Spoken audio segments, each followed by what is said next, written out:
జై శ్రీరామ్. శ్రీమాత్రే నమః. శ్రీ గురుభ్యో నమః. ఇంగ్లీష్ క్యాలెండర్ ఇయర్ ప్రకారం 2025 సంవత్సరంలో మొదటి నెల అయిన జనవరి మాసంలో ద్వాదశ రాశుల వాళ్ళకి కూడా ఈ క్యాలెండర్ ఇయర్ ఓపెనింగ్ మాసమైన జనవరి మాసంలో ఎలా ఉండబోతుంది, అసలు మొదటిగా గోచార గ్రహ గమనాలు ఏ ఏ రాశుల్లో గోచార గ్రహస్థితులు చోటు చేసుకున్నాయో అవి మనం ఒకసారి చూద్దాము. అన్నిట్లోకి వృషభ రాశిలో గురు భగవానుడు వక్రగతిలో సంచారం చేస్తూ ఉన్నారు. మంగళ్ కర్కాటక రాశిలో సంచారము వక్రగతిలోనే ఉన్నారు. వక్రగతిలో ఉన్న మంగళ్ 21వ తారీఖు నుంచి మిథున రాశిలోకి ఆయన సంచారం చేస్తూ ఉన్నారు. అలాగే కేతు భగవానుడు కన్యా రాశిలో ఆయన సంచారం సాగిస్తున్నారు. వృశ్చిక రాశిలో 5వ తారీఖు వరకు బుధ భగవానుడు సంచారం చేస్తూ 6వ తారీఖు నుంచి వృశ్చిక రాశి నుంచి ధనుసు రాశిలోకి వచ్చి మళ్ళీ 25వ తారీఖు, ఈ నెల 25వ తారీఖు ధనుసు రాశిలోంచి మళ్ళీ మకర రాశిలోకి ఆయన వస్తున్నారు. ఈ నెల సూర్యనారాయణమూర్తి ధనుర్మాసంలో మొదటి పక్షం వరకు సంచారం, అంటే 14వ తారీఖు వరకు కూడా ఆయన ధనుసు రాశిలో ఉంటారు. 14వ తారీఖు నుంచి ధనుసు రాశిలోంచి మకర రాశిలోకి మారుతున్నారు. అలాగే శని మహారాజు అలాగే శుక్రాచార్యుల వారు వీళ్ళిద్దరూ కూడా కుంభరాశిలో సంచారం చేస్తున్నారు. కుంభరాశిలో సంచారం చేస్తూ ఉన్న శుక్రాచార్యుల వారు ఈ నెల 29వ తారీఖు నుంచి కుంభరాశిలోంచి మీనరాశిలోకి ఆయన అడుగు పెడుతున్నారు. ఈ నెల మనకి గోచారంలో ఉన్న విశేషమైన గ్రహస్థితులు ఒక 3 ఉన్నాయి. ఇందులో రెండిటి గురించి నేను విడివిడిగా వీడియోలు చేశాను, మన ఛానల్లో ఉన్నాయి, అవి ఒకసారి చూడండి. మొదటి 2 నేను చేసినవి ఏంటంటే మంగళ వక్రగతి, దీని గురించి 12 వీడియోలు ప్రతి రాశి వాళ్ళకి విడివిడిగా ఇన్ డీటెయిల్గా మొత్తం అన్ని వివరాలు మన ఛానల్లో ఉన్నాయి. అలాగే శశి శుక్ర యోగము, దీని గురించి కూడా అన్ని రాశుల వాళ్ళకి ఎలా ఉంటుందో మన ఛానల్లో ఆల్రెడీ అప్లోడ్ చేయడం జరిగింది. ఇంకొక విశేషాంశం ఏంటంటే ఈ రెండితో పాటు ఇంకొక విశేషాంశం ఏంటంటే సూర్యనారాయణమూర్తి ధనుర్మాసంలో మొదటి పక్షం సంచారము, తర్వాత 2వ పక్షంలో ఆయన మకర రాశిలో సంచారము. అయితే ఎందుకు అంత స్పెషల్ అంటే సూర్యనారాయణమూర్తి యొక్క ప్రతి నెల కూడా ఆయన ఒక్కొక్క రాశిలోకి ఆయన ప్రవేశించినప్పుడు ఖచ్చితంగా అది చాలా ఉత్తమమైన సమయం. ఆ రోజు మనకి విశ్వంలో అత్యంత అనుకూలమైన శక్తులు ఉంటాయి. రవి సంక్రమణ రోజు అనేది చాలా మంచిది. అందులో ఆయన ఎప్పుడైనా సరే ఉత్తరాయణం దక్షిణాయనము ఈ 2 ఉత్తరాయణ పుణ్యకాలము దక్షిణాయన పుణ్యకాలము సంక్రమణం ఇప్పుడు కర్కాటక రాశిలోకి ఆయన వచ్చినప్పుడు మకర రాశిలోకి ఆయన వచ్చినప్పుడు చాలా విశేషమైన శుభ సమయం. ఎప్పుడైతే సూర్యనారాయణమూర్తి దక్షిణాయనంలో కర్కాటక రాశిలోకి వస్తారో అక్కడి నుంచి దక్షిణాయన పుణ్యకాలం ప్రారంభమవుతుంది. ఇప్పుడు దక్షిణాయన పుణ్యకాలం వచ్చేసింది. 15వ తారీఖు నుంచి ఉత్తరాయణ పుణ్యకాలం ప్రారంభమవుతుంది. 15వ తారీఖు నుంచి ప్రారంభం అవడానికి ముందుగా ఆయన ధనుసు రాశిలో సంచారం చేస్తున్నారు. ధనుసు రాశిలో ఆయన సంచారం చాలా మంచిది. ఇదేంటంటే దేవతలకి బ్రాహ్మీ ముహూర్తం ధనుసు రాశిలో సూర్యనారాయణమూర్తి సంచారము. ఇక్కడి నుంచి ఇంకా ఉదయం సమయం అనమాట. ఉత్తరాయణ పుణ్యకాలం అంటే దేవతలకి పగటి సమయము. 15వ తారీఖు నుంచి సూర్యనారాయణమూర్తి మకర రాశిలోకి ఎప్పుడైతే ఆయన అడుగు పెడతారో అక్కడి నుంచి దేవతలకి పగటి సమయం ప్రారంభమవుతుంది. చాలా అత్యద్భుతమైన సమయము. ఏమవుతుందంటేనండి ఉత్తరాయణ పుణ్యకాలంలో ఆయన భూమికి దగ్గరగా దూరంగా ఉన్న ఆయన దగ్గరగా జరుగుతారు. అండ్ ఆయన అంటే ప్రయాణమే కదా, ఆయన ప్రయాణం కూడా ఉత్తరం వైపు సాగుతుంది. దక్షిణాయన పుణ్యకాలంలో ఏమవుతుందంటే ఆయన భూమికి దూరంగా వెళ్తారు. ఆయన ప్రయాణం కూడా దక్షిణం వైపు సాగుతుంది. అందువల్ల దక్షిణాయనంలో చాలా ఎక్కువగా ఉంటుంది. కారణం ఏంటంటే సూర్యనారాయణమూర్తి భూమి నుంచి కొంచెం దూరంగా వెళ్తూ ఉంటారు కాబట్టి ఉష్ణోగ్రతలు తగ్గుతాయి, భూమికి తగ్గుతుంది కాబట్టి చాలా ఎక్కువగా ఉంటుంది. ఉత్తరాయణ పుణ్యకాలంలో ఆయన దేవుడి దగ్గరికి వస్తారు, భూమి దగ్గరికి వస్తారు, భూమాత దగ్గరికి వస్తారు కాబట్టి మనకి ఉత్తరాయణ పుణ్యకాలంలో ఎండలు అవి కొంచెం ఎక్కువగా మన ఉత్తరాయణ పుణ్యకాలంలో చూడటానికి కారణం అది. అయితే సూర్యనారాయణమూర్తి ఉత్తరాయణ పుణ్యకాలం అంటే చాలా మంచిది, దేవతలకి పగటి శుభ సమయం అని చెప్పి మనం తెలుసుకోవాలి. అసలు ఈ మాసము ద్వాదశ రాశుల వాళ్ళకి ఇదొక విశేషాంశము. ద్వాదశ రాశుల వాళ్ళకి ఈ మాసం ఎలాంటి ఫలితాన్ని గోచార గ్రహ దేవతలు కలగజేస్తున్నారో అవన్నీ కూడా మనం ఒక్కొక్క రాశి వాళ్ళకి కూడా మనం ఇప్పుడు తెలుసుకుందాము. వృశ్చిక రాశి. వృశ్చిక రాశిలో పుట్టిన వాళ్ళకి ఈ మాసము మీరు వృశ్చిక రాశిలో పుట్టినా సరే, అలాగే వృశ్చిక లగ్నంలో పుట్టినా సరే, ఈ మాసంలో మీకు గోచర గ్రహస్థితులు చక్కటి అనుకూలతను కలగజేస్తూ ఉన్నాయి. మీకు ఏదైనా కంటికి సంబంధించిన ఇబ్బందులు మీకు మీ ఇంట్లోని వాళ్ళకి ఏమన్నా ఉంటే అవన్నీ కూడా ఈ మాసం నుంచి కమ్ డౌన్ అవుతాయి. అంటే మీరు దాన్ని వెంటనే ప్రాపర్ చెక్ చేయించుకొని దానికి మీరు కంటికి సంబంధించిన ఇబ్బందుల నుంచి బయటపడతారు. ఒకవేళ కంటికి సంబంధించిన ఆరోగ్యపరంగా ఎలాంటి ఇబ్బంది లేదు. కాకపోతే మీరు చేసిన హార్డ్ వర్క్ ఇన్నాళ్ళు ఎవరు గుర్తించలేదు, చూడట్లేదు.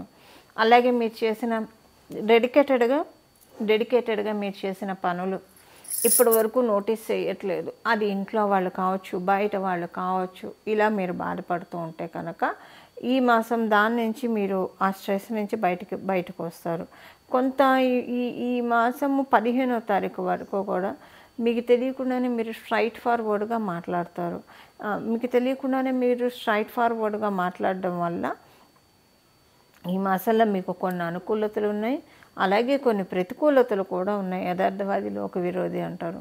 సో ప్రతికూలతల్ని అనుకూలతల్ని రెండింటిని కూడా మీ స్ట్రైట్ ఫార్వర్డ్ నేచర్ ద్వారా వస్తాయి. కాబట్టి దీన్ని డీల్ చేసుకోవడానికి మీరు కొంత ప్రిపేర్ అయి ఉండడము ఎంతైనా అవసరము.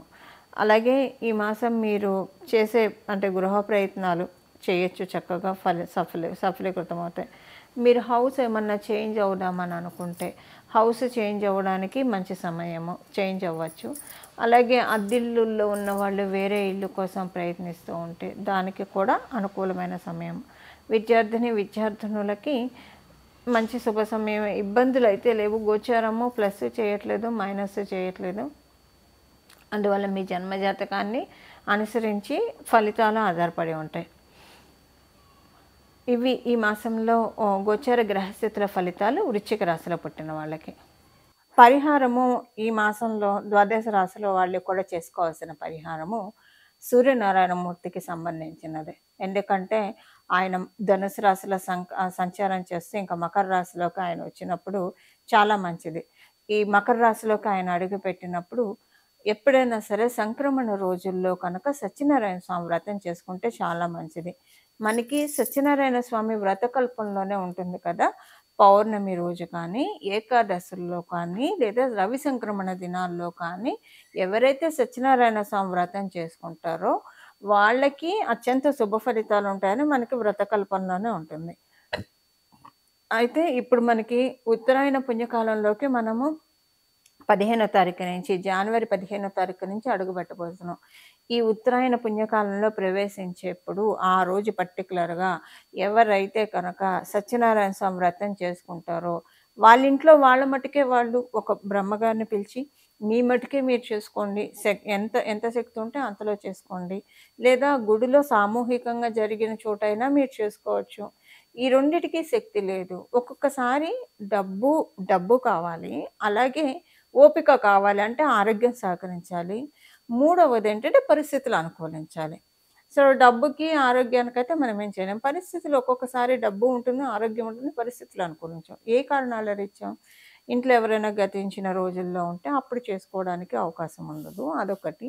సెకండ్ థింగ్ ఏంటంటే ఇంట్లో ఆడవాళ్ళు ఏమన్నా పీరియడ్లో ఉంటే అప్పుడు కూడా చేసుకోవడానికి అవకాశం ఉండదు. సో పరిస్థితులు అనుకో, లేదా బిజీ షెడ్యూల్లో ఉంటారు, ఏదన్నా బయట ఊరికి అదే రోజు వెళ్ళాల్సి వస్తారు, అప్పుడు కూడా మీకు డబ్బు శక్తి ఉన్నా చేసుకోలేకపోవచ్చు. సో అసలు ఏ కండిషన్లో అయినా సరే సత్యనారాయణ స్వామి వ్రతం చేసుకోలేకపోతే కనుక, చేసుకుంటే చాలా మంచిదండి. చేసుకోలేకపోతే సూర్యనారాయణ మూర్తి నడకని మీరు గమనించండి. ఉత్తరం వైపు ఆయన ప్రయాణిస్తున్నాడంటే ఈ 6 నెలలు ఆయన నడకని మనం పట్టుకుంటే చాలండి. ఇంకా మకర రాశిలో ఆయన ప్రవేశించినప్పుడు ఆ 15వ తారీఖు సత్యనారాయణ స్వామి వ్రతం చేసుకున్నా, లేదంటే ఇప్పుడు మనం తెలుసుకున్న ఈ నామాన్ని ఆ రోజు జపించిన, రోజంతా జపించిన, వ్రతం చేసుకోలేకపోయినా మనము తత్తుల్యమైన ఫలితాలను పొందడానికి అవకాశం ఉంటుంది. అదేంటో ఇప్పుడు మనం చూద్దాం. నమో భగవతే సత్యదేవాయ, నమో భగవతే సత్యదేవాయ, నమో భగవతే సత్యదేవాయ.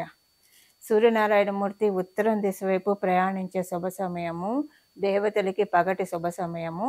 ఈ సంక్రమణ రోజుల్లో కనుక ఎవరైతే సత్యనారాయణ స్వామి వ్రతం చేసుకుంటారో ఇంక ఈ మాయనమంతా మన జీవితంలో టార్చ్ పెడతాడు, మనల్ని ఒక లైమ్ లైట్లోకి తీసుకెళ్తారు. ఇది ఈ మాసానికి సంబంధించిన రెమెడీ అనమటుకు అనుకోకండి.